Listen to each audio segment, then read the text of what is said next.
Hello, and welcome to the Narrowing Path, Walking the Spiritual Walk. My name is Stephen Eiderstein, and thank you for joining me as we do the next chapter reading from the book I Was a Pagan by V.C. Kitchen. Getting better at this whole thing. And this is an original printing. You can get this copy as well. I think we're going to be reading chapter 17 out of 18 chapters. We're almost done with the book. And it's been a heck of a journey. So I appreciate everyone that's been on this path with me. And I look forward to finishing this one up, getting started with the next one, and seeing where we go from here. We do have, obviously, this YouTube channel, Spotify channel, whatever you're watching this video on. But we also have a Instagram, a TikTok. You can follow us on Facebook, see all the latest updates, things like that too. So it'll be great. Thank you for joining us again today. So here we go. I'm going to go ahead, and today's podcast is just the reading of the next chapter. This is one of the longer chapters as well, so please bear with me. This is chapter 17 of V.C. Kitchen's I Was a Pagan. Chapter 17. This business of getting ahead in life. Growth. I never felt that I was getting ahead materially in life unless I was able to buy a new and better automobile or to step into a new and better job. When I got the car, however, I soon lost interest in it unless I could keep fitting it out with all sorts of new and fancy gadgets. And when I got the job, I soon lost interest unless it gained me new business or promoted me into higher positions. Acquisition, in other words, had to be followed by growth, or it soon fell into disinterest and disuse. I know now, of course, that spiritual acquisition is the only acquisition worth wanting, let alone worth working for. I would be willing to let God deprive me of automobiles and jobs in order that He might give me more of His spiritual treasures. In the spiritual world, as in the physical world, however, acquisition soon falls into disinterest and disuse unless followed by a steady growth. Christian teaching, as I have tried to show it in recent chapters, is of no avail unless it issue in Christian birth. And Christian birth, in turn, is fruitless unless it issue in Christian growth. I know men and women who were converted 20, 30, 40, or more years ago and who are still inhaling the same spiritual breath they drew on that first day of their conversion. The compelling force of Christ's love has not diminished, but they draw no further breath of it. As a result of this stagnation, they cannot be of maximum use to themselves, to the world, or to God. In some cases, in fact, they are a detriment rather than a benefit to the Christian cause, for the spiritual infant, like the physical infant, is at times clumsy and uneducated. In my case, whatever first impressions I made, my spiritual sponsors in the group guidedly let me have my head. They knew that to cramp unduly this newfound life would be to kill it. They knew that the only way that I would ever learn to bring all my thoughts, actions, and words under God's guidance was to let me note the results of trying to lead a spiritual life on the basis of the truth I already possessed. They knew that if I kept close to God, I could not fail to grow. And they knew that if only through such growth could I become of practical use to Him. Without this growth, in fact, religion in the church is the school. Without this growth, in fact, religion in the church, in the school, in the home, the office, and the forum is just an escape, such as agnostics have accused it of being.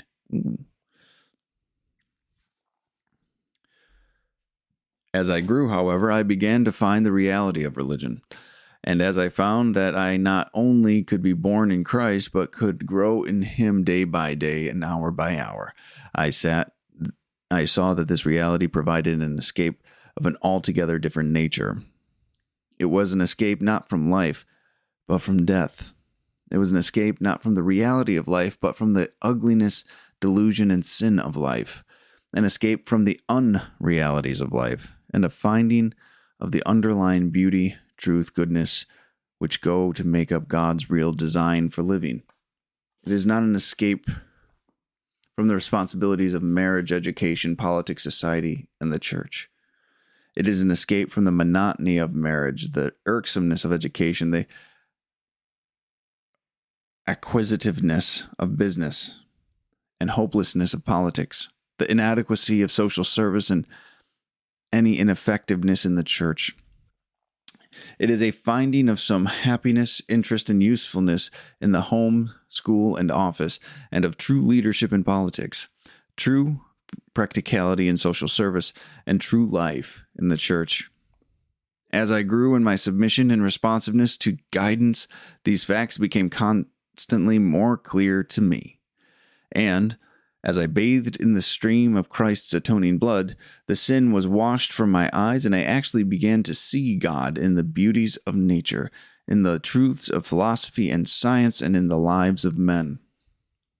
I had heard, for instance, that native Africans do not really begin to note or appreciate the beauties of their natural surroundings until after their conversion. That proved largely true in my own case.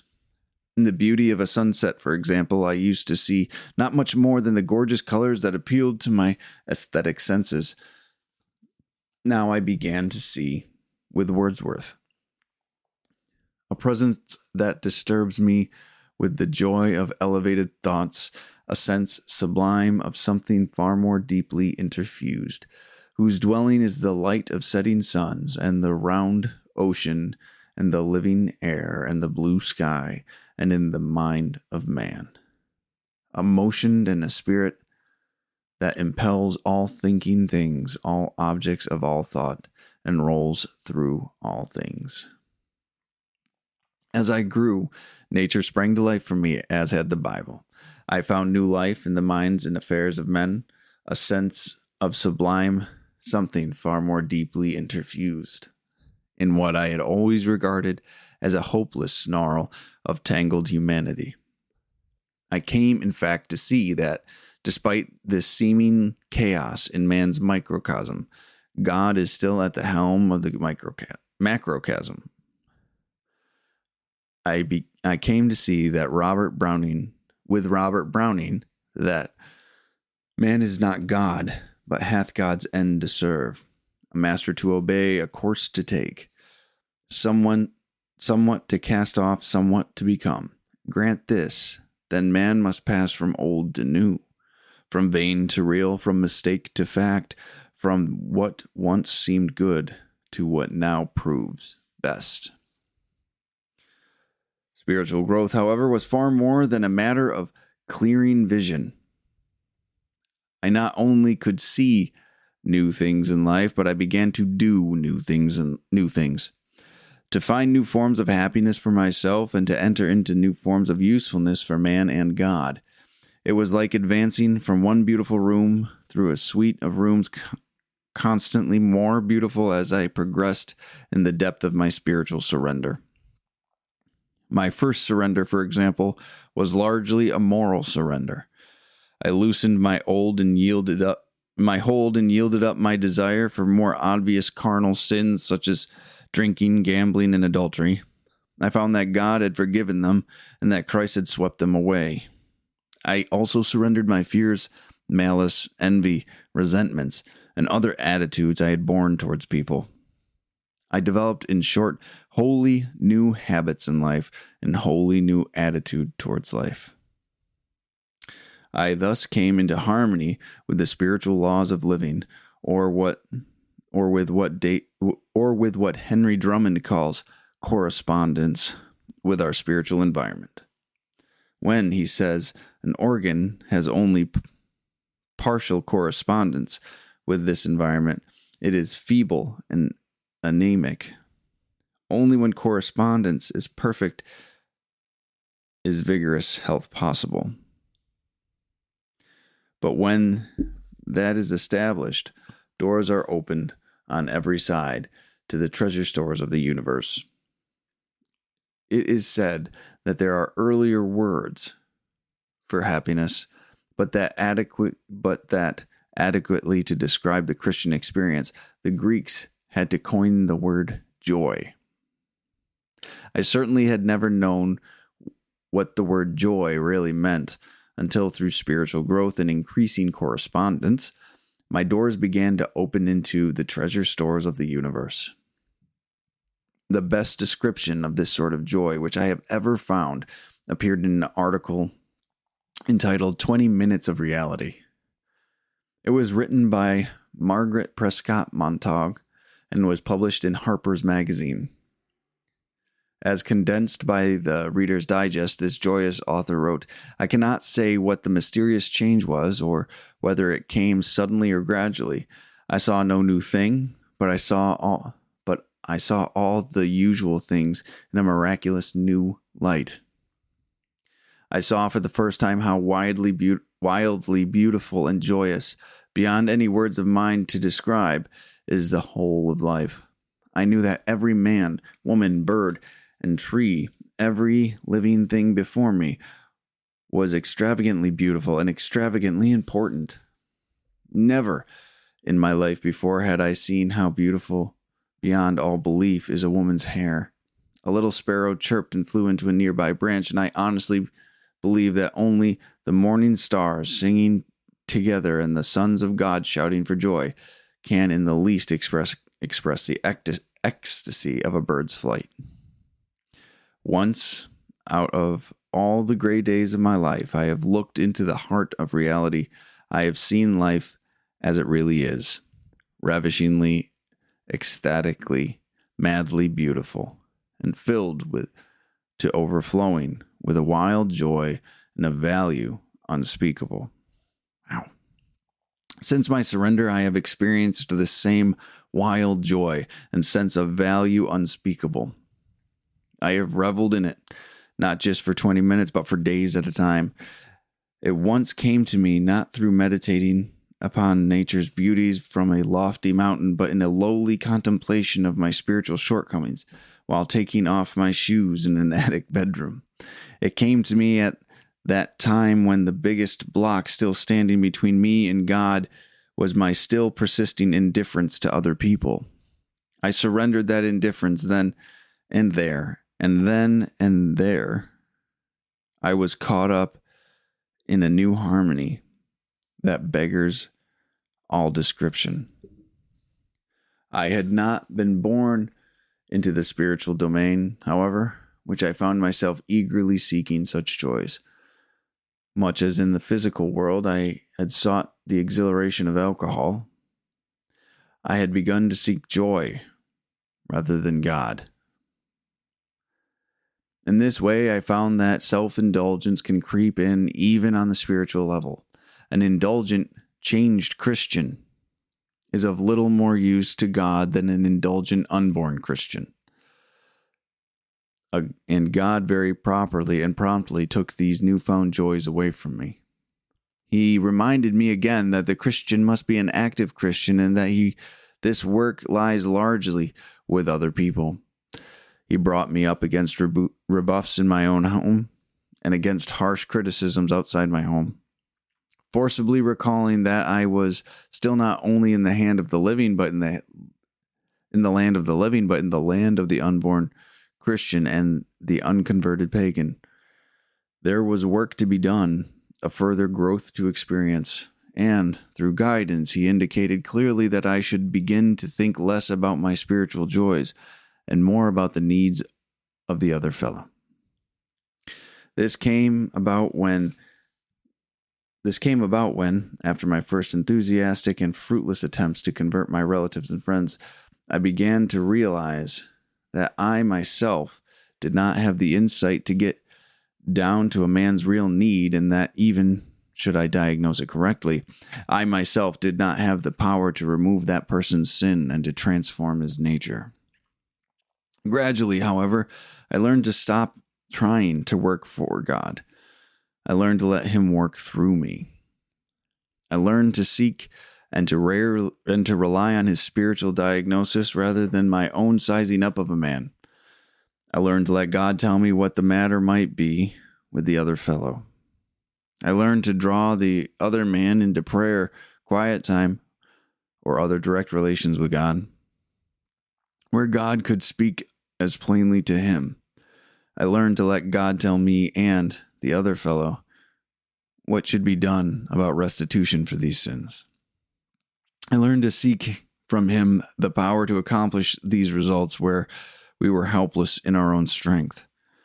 As I grew in this humility, I grew in usefulness to God.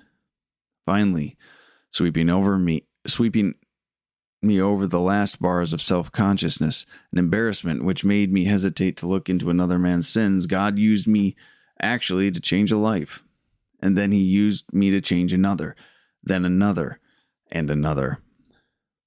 Physicians tell me that watching human birth is the most awe-inspiring and reverential experience. I doubt, however, it can compare in sheer wonder and sheer joy with watching human rebirth, especially when you are used to assist at such a rebirth under God's guidance. But self, as I learned to my sorrow, was still at work. As my number of spiritual children began to mount, I began to fill with pride and satisfaction. It was no doubt the same sort of pride and satisfaction that a surgeon might feel after his first string of successful operations. In the surgeon of souls, however, such emotions are a serious hindrance. Pride is always a barrier which cuts off God's power, and some of my operations became not so successful. Some of my spiritual children relapsed into an unregenerate stage of paganism. God saw that self was creeping in to short circuit harmony and insight. He again proceeded to take corrective measures.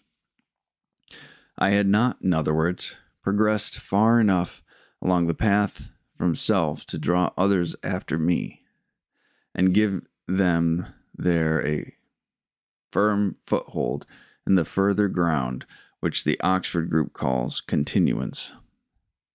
At this juncture, therefore, God sent me through an unusually long dry spell, through a sort of arid desert of the soul, in which he set me to the task of shaking out the vestiges of self that still kept me from becoming a wholly free and useful servant. One morning, for example, as I sought to make surrender of one of my pet plans and a force other than my own took hold of me and shook me till I almost felt it physically. These little sins, in fact, were more deeply and firmly rooted and took a lot more shaking than many of the sins I thought were big ones. They were the roots of my basic sins, sins of which my grosser acts were only symptoms. Drinking, for instance, proved to be only the symptom of loneliness and boredom, which in turn were rooted in pride and selfishness. With love for God flooding me and tempting me upward instead of downward, and thus tempting me away from the bottle, it was comparatively easy to loosen my grip on this mere symptom of a sin and let Christ's stream carry it away from me. As Professor Grenst of Oxford points out, however, sin is the only thing we ourselves have created, the only thing that we ourselves really own and possess. The deeper the sin, therefore, the deeper the possessiveness. And while letting go of alcohol, I still clung to my basic pride and selfishness. With God's help, it was easy to give up drinking, and with God's help, it would be easy to help other drinkers quit. But when it came to not drinking in the praise of those who admired my new stand, when it came to not lapping up the thanks of those I had helped to quit, when it came to recognizing and admitting that all of this was God's work and none of it mine, That was another question. Still, however, God continued with my spiritual growth. He showed me, as F.B. Meyer suggests, that even while I sang his praises, I was inclined to admire my own singing. He showed me that, while my face shone with a new light, I was noting that fact in the mirror. He showed me that, in my most earnest appeals to come to Christ, I was greatly admiring my own earnestness. He showed me that I was proud even of my new humility, and that I congratulated myself on the knowledge of divine things which other men might not possess. He showed me in business that while I had given up dishonest writing and dishonest dealing, I was still prone to defend my work rather than admit to my partner or client that I had slapdash through it in order to get at what I considered some of the more important and interesting detail of God's business. He taught me that if any of my work proved uninteresting, I could not be, at such a time, really doing his business. He taught me that while he could use me to convert other businessmen, he could not yet do so on as large a scale as he would like, and that he could not use me to carry these others very far into continuance. In the home, he taught me that while I was now ready to let Christ control all my decisions in family matters and in any difference of opinion, I was not yet ready to let him control all of my thoughts and words, let us say at the dinner table. I was still prone to snap at my children if they annoyed me by snapping at each other. I was still inclined to dream there about my book or other matters of personal interest rather than let God use my mind to dwell in others and their interests and their needs, as Christ himself would dwell there. In life generally, he taught me that while it was easy to be honest in money matters and easy not to lie, it was not so easy to refrain from witnessing beyond my experience, to refuse to talk of things on which I was not quite clear, to keep my guidance uncolored by personal desires or opinions. He taught me that while it was easy to keep my mind free from thoughts of sexual impurity, it was not so easy to keep it free from all impurity, meaning any strain of thinking that runs contrary to God's will. He taught me that while it was easy to be obviously unselfish and to give in gracefully when anything came up, it was not so easy to go out of my way to be unselfish, looking for the need in other people and holding them to their best. He taught me that while it was easy to love those for whom I had a natural affinity, it was not easy to love those who are unlovely or seemed undeserving of my love. In my work for him, he taught me that competition, imitation, and comparison were still apt to creep into my work. He showed me that I felt more comfortable with those spiritually behind me than those out ahead. He showed me that in checking my plans with others of the group, I was still hoping that they would do the thinking and take the final responsibility. He showed me that such sharing and checking was not yet the happy overflow of a real relationship, but it still contained some fear and pretense of fellowship. He showed me that while I was submitting to a certain amount of discipline and public persecution, I was not ready to go barefoot or submit to stoning as a martyr. Theologically, he showed me that the cross was the only possible and ultimate termination of my self-life. He showed me that while I had taken up my cross to follow him, I had not yet nailed myself upon the cross. I had not really crucified the ego in me. In this supreme revelation of his love, in other words, God through Christ had shed his blood for me.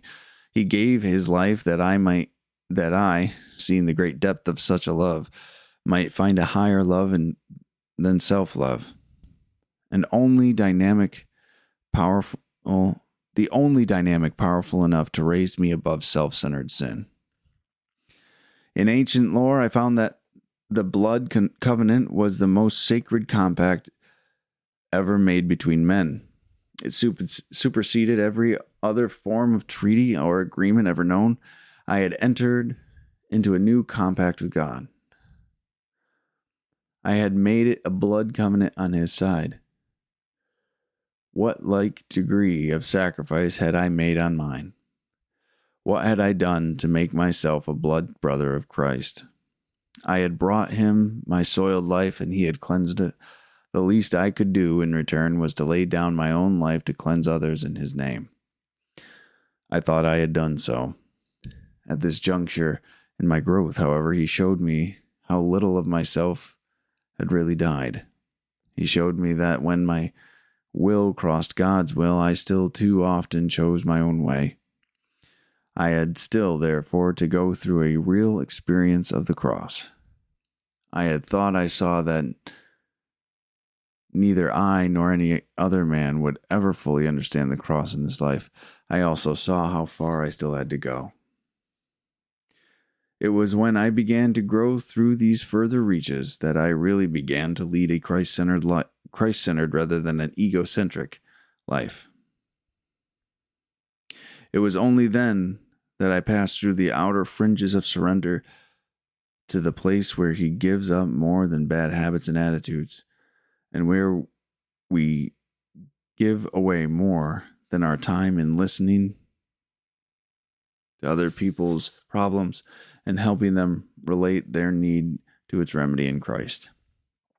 It is here where we really lay down our very lives, finding no survival desire other than the desire to follow God, forming no plan other than to find and follow God's plan, holding no idea other than that of self, sacrificed for the common good in such ways as God may direct.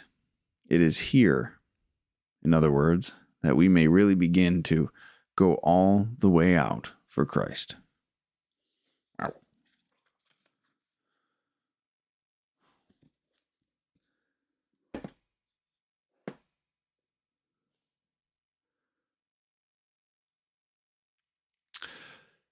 That chapter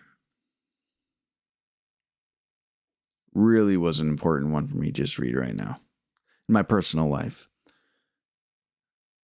To remember that I'm still a very willful person, very egocentric person, that I can still get in the way of so much. And I still got a lot of work to do. So that was a great chapter. That was an awesome, awesome reading, actually. To be reminded of how much I still resist doing the right things and how willful I still am as a person sometimes. Many times, actually.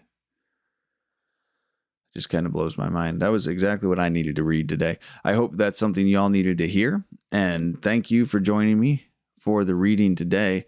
Absolutely incredible, as always. So I am looking forward to tearing this chapter apart next weekend with y'all. Give me a like, give a subscribe, comment, whatever you'd like. I'd love to hear from you. Hopefully you've been enjoying this journey with me. So we'll be back again next weekend. So until next time, thanks.